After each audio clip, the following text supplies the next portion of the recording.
esperança de um dia melhor, esperança que haja paz nas pessoas, esperança que não haja preconceito, esperança que as pessoas nos respeitem como nós somos, pessoas normais, mas que ama e respeita a natureza, que ama e respeita todos os rituais que nos é permitido.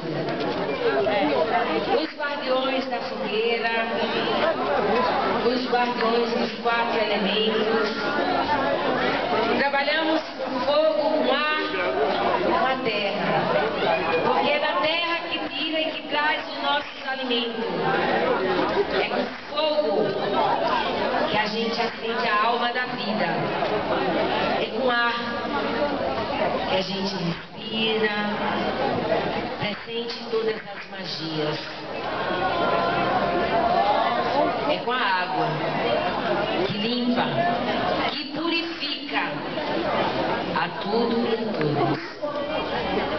Ciganos, guardiões, ciganos cocheiros, em nome de Sara, em nome de todos os clãs ciganos, em específico nosso, os salões. Se aproxime, trazendo paz, amor, saúde e liberdade. Ocha!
Pode torcer.